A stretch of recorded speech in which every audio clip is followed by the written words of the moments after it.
அனைவருக்கும் இனிய மாலை வணக்கம். இன்னைக்கு வீடியோவில் ராகி களி எப்படி செய்யலாங்கிறது தான் பார்க்க போகிறோம். இந்த மாலை வேளையில் எங்கள் வீட்டு கார்டனில் இருக்க அடுப்பில் தான் இன்றைக்கி களி செய்ய போகிறோம். இன்றைக்கும் என்னோட அத்தை தான் ராகி களி செய்ய போகிறாங்க. இன்றைக்கி ராகி களி செய்கிறதுக்காக 2 லிட்டர் தண்ணி எடுத்திருக்கோம். அதில் 600 கிராம் மாவு சேர்த்து தான் செய்ய போகிறோம். முதல்ல தண்ணியை நல்லா கொதிக்க வச்சுக்கலாம்.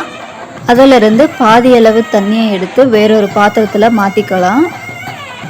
தண்ணியை பாதி எடுத்ததுக்கு அப்புறமா நம்ம எடுத்து வச்சுருக்க மாவை அதில் சேர்த்து முதல்ல கிண்டி விடணும். நம்ம சேர்த்த மாவு தண்ணியில் மிக்ஸ் ஆகிற மாதிரி முதல்ல நல்லா கலந்து விட்டுக்கலாம்.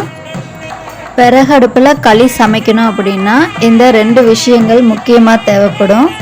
முதல்ல இந்த மாதிரி களி கிண்டுறதுக்கு தேவையான 2 குச்சி, அதே மாதிரி பாத்திரம் ஆடாமல் இருக்கிறதுக்கு அந்த களிக்கவை, இது 2ம் கண்டிப்பாக வேணும். கிராமப்புறங்களில் எல்லா வீட்லேயுமே இந்த மாதிரி குச்சி கண்டிப்பாக இருக்கும். இதை புதுசாக பார்க்குறதுக்கு கொஞ்சம் கஷ்டமாக தான் இருக்கும், ஆனால் நம்ம செஞ்சு பார்த்தோம்னா ஈஸியாக தாங்க இருக்குது. இந்த 2 குச்சியும் சேர்த்து கிண்டும் போது மாவு ஏதாவது கலங்காமல் இருந்ததுன்னா நல்லா மிக்ஸ் ஆகும். அது மட்டும் இல்லை, சீக்கிரமாக கட்டி தட்டாது. அதுக்காக தான் இந்த மாதிரி செய்கிறாங்க. மாவை நல்லா பெரட்டி விட்டதுக்கு அப்புறமா 2 நிமிஷம் கழித்து நம்ம எடுத்து வச்சுருக்க சுடுதண்ணியிலிருந்து 2 கரண்டி ஊற்றுறாங்க. நம்ம ஊற்றின சுடுதண்ணி அடிய வரைக்கும் போகணுங்கிறதுக்காக மறுபடியும் இந்த மாதிரி பெரட்டி விடுறாங்க. இந்த மாதிரி செய்யும்போது தண்ணி எல்லா பக்கமும் போய் மாவு வேக ஆரம்பிக்கும். இன்னும் கொஞ்சம் தண்ணி சேர்த்து ஒரு 5 நிமிஷம் நல்லா வேக விட்டுக்கலாம். மாவு சேர்த்ததுக்கு அப்புறமா நம்ம அடுப்பை மிதமான தீயில வச்சு தான் வேக விடணும். 5 நிமிஷம் வேக வைக்கணுங்கிறதுக்காக அப்படியே விட்டுறக்கூடாது. இடையில இந்த மாதிரி கிண்டி விட்டுட்டோம்னா மாவு அடிப்பிடிக்காமல் நல்லா வெந்து வரும். அடிப்பிடிக்கும் அப்படிங்கிறதுக்காக மட்டும் இல்லை, மாவு எல்லா பக்கமுமே ஈவனாக வேகணும் அப்படிங்கிறதுக்காகவும் இந்த மாதிரி பரட்டி விடணும். நம்ம ஊரில் வாரத்தில் ஒரு நாளைக்கு நான்வெஜ் சாப்பிட மாட்டாங்க. அந்த மாதிரி எங்கள் ஊரில் களி செய்யக்கூடாத நாட்களும் இருக்குது. அது எப்போன்னா தை மாதம்தான் செய்ய மாட்டாங்க. அதாவது போகி பண்டிகை அன்னைக்கு காப்பு கட்டுன்னு சொல்லுவோம் இல்லைங்களா, அன்னைக்கு வீட்டுக்கு காப்பு கட்டிட்டா அந்த பொங்கல் முடிகிற வரைக்கும் வீட்டில் களி செய்ய மாட்டாங்க. இதுக்கு காரணம் என்னன்னு தெரியல. ஒருவேளை தை மாதம்தான் நெல் அறுவடை செய்வாங்க இல்லைங்களா, அதனால் அதை வச்சு தான் சமைக்கணும் அப்படிங்கிறதுனால ஒருவேளை களி செய்ய மாட்டாங்களா என்னன்னு தெரியல. உங்கள் வீட்லேயும் இந்த மாதிரி வழக்கம் இருந்ததுன்னா கமெண்ட்டில் சொல்லுங்கள். என்ன காரணத்துக்காக செய்ய மாட்டாங்க அப்படின்னு தெரிஞ்சிருந்தாலும் கண்டிப்பாக சொல்லுங்கள், நாங்களும் தெரிஞ்சுக்கிறோம். அப்படியே நம்ம களியும் ரெடி ஆகிடுச்சுங்க. இப்போ பாத்திரத்தை அடுப்புலேருந்து கீழே இறக்கிட்டு மறுபடியும் இந்த மாதிரி கிண்டி விடணும்.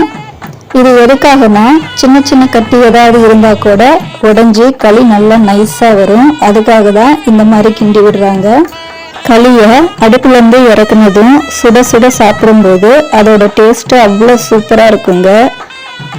உங்களில் எத்தனை பேருக்கு அந்த மாதிரி சுட சுட சாப்பிட்றது பிடிக்கும்னு கமெண்ட் பண்ணுங்கள்.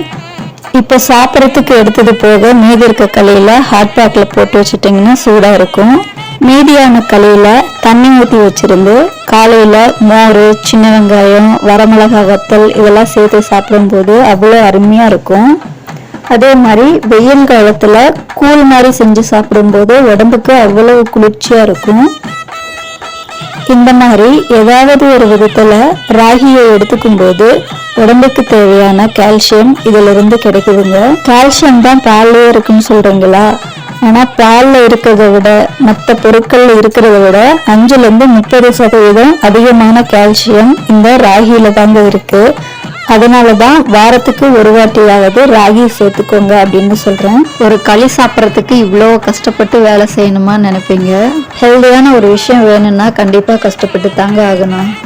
இதை விட ஈஸியாக செய்கிறதுக்கு நிறைய மெத்தட்ஸ் எல்லாம் இப்போ வந்துருச்சு. குக்கரில் செய்கிறாங்க, ஓப்பன் பேனில் செய்கிறாங்க. ஆனால் அதில் இருக்கிற டேஸ்ட்டை விட இந்த மாதிரி செஞ்சு சாப்பிடும்போது அதோட டேஸ்ட்டு நிச்சயமாக வேறு மாதிரி தான் இருக்கும். எனக்கு குக்கர் களியை விட இந்த களியோட டேஸ்ட்டு தான் பிடிக்கும். புரட்டாசி விரதெல்லாம் முடிஞ்சிருச்சு. இனிமேல் களிக்கு விதவிதமாக நான்வெஜ் சைடிஷ் செஞ்சு தாங்க சாப்பிட போகிறோம். உங்களுக்கு களி கூட என்ன குழம்பு வச்சு சாப்பிட பிடிக்குங்கிறத கமெண்ட் பண்ணுங்கள். உங்களுக்கு குக்கரில் செய்கிற களி பிடிக்குமா இல்லை இந்த மாதிரி அடுப்பில் செய்கிற களி பிடிக்குமாங்கிறதையும் கமெண்ட் பண்ணுங்கள்.